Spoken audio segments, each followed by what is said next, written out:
Magandang araw mga kaibigan. Pag-usapan natin ngayon ang reaksyon ng taong bayan sa isang survey, yung tatlong witnesses ng prosecution, taga-NBI, magaling o sinungaling? Okay, gusto ko lang i-advertise, meron tayong stock ng dark chocolate. Dito kayo mag-order. 091690000997. Ayan. So, limited lang po ang stock. First come, first serve basis. Hindi ako nagninegosyo ng dark chocolate. Umiinom ako araw-araw, everyday, dahil masarap, masustansya. Gusto ko lang din matulungan ang mga cacao farmers ng Bukidnon para makapagbenta sila ng kanilang produkto. Meron din tayong fund drive para sa Brave 18 Marines. Last month, nakapagpadala na tayo ng 250,000.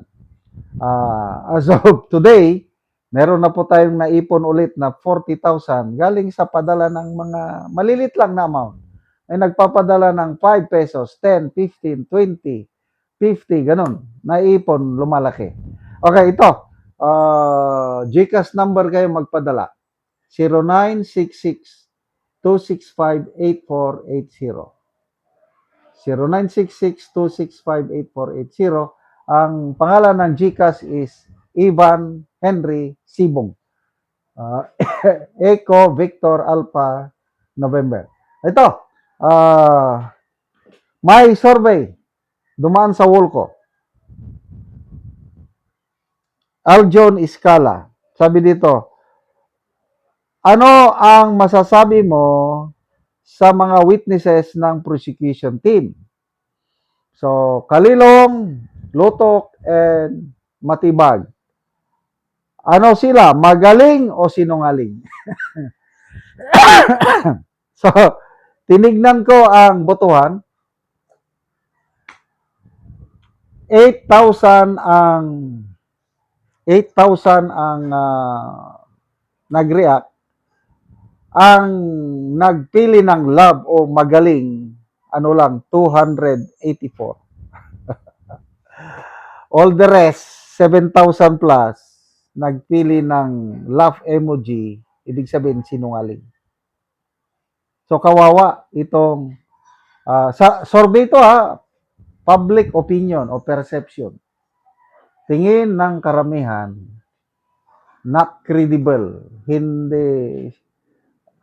Hindi naman siguro outright na nagsisinungaling, kundi walang ganap na kaalaman, walang personal knowledge. Yung unang testigo nila, si Kalilong, expert witness ko, expert sa forensic examination.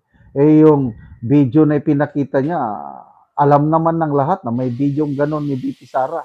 Hindi naman dinideny ng defense yung video. Kaya, to me, not counted, walang epekto sa trial kung may kasalanan o wala si BP Sara sa video na yan. Pangalawa, yung attorney Lotok, inamin niya na wala siyang direct personal knowledge kung nangontrata ba si BP Sara ng assassin o wala. Naniniwala lang siya. Yung paniniwala, opinion naman yun. Hindi naman yun ebidensya. So ito naman si Director Matibag, ganun din, mas lalo na dahil inaamin niya wala rin siyang personal knowledge dahil nung nangyari yung press con ni BP Sara, November of 2024, hindi pa siya ang NBI Director. So sabi-sabi lang ang alam niya. Kaya the more na walang personal knowledge itong si Director Matibag doon sa hired assassin. Kaya kawawa sila na nilampaso ng mga defense lawyers sa kanilang cross-examination. Saludo tayo kay Attorney Mark Binloan and Attorney Narbasa. So, anong sabi ni Matibag? Ongoing pa daw ang investigasyon. may pinaghihinalaan sila ng mga more or less 20 na assassin. Kabilang na ang ilang mga sundalo at pulis na nadistino bilang security personnel ni BP Sara. And with that, maraming nag-react na mga retired AFP general. Malaking, ano daw yun? Malaking insulto. Ako, personal na-insulto ako doon sa sinabi ni Matibag na may mga sundalo at pulis na pinaghihinalaan. Ano?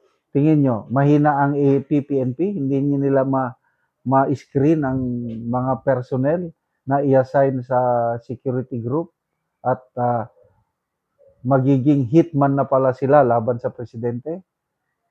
Masakit yun.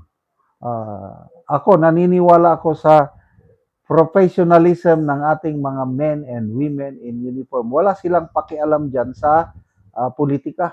Na-assign lang sila dyan dahil sa kakayahan nila sa VIP security.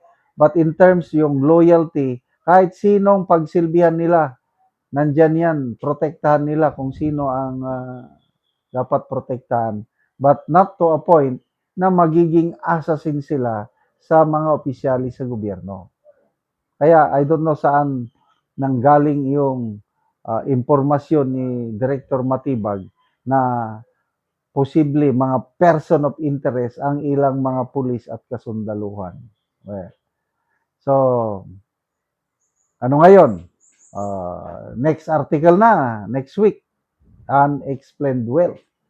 Sino na naman kaya ang mga resource person, taga-AMLAC, taga-bangko, taga-sampa.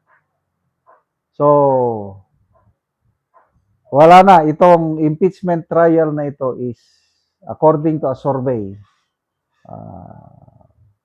kalimutan ko na, by grupo ni Professor Clive Argeles, 1 out of 10 Filipinos lang ang aktibong sumusubaybay sa trial na ito, na boring na ang karamihan kasi wala na.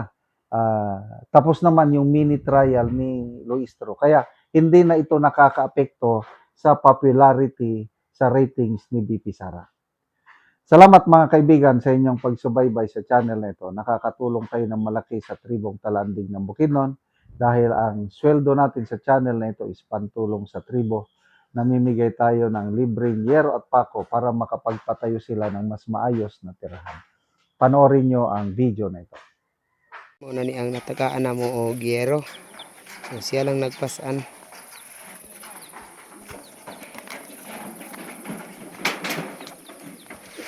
So muna ni ang ilang gipatindog nga balay nga pag-atupan karon.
O karon human na gyud sa pag-atop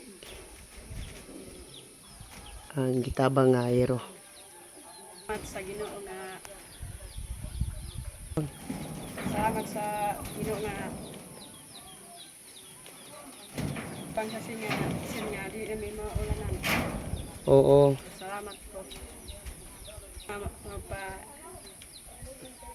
inaat unta niya magpadayon ang inabang para dagan ang may nabangan. Salamat kaayo. Salamat.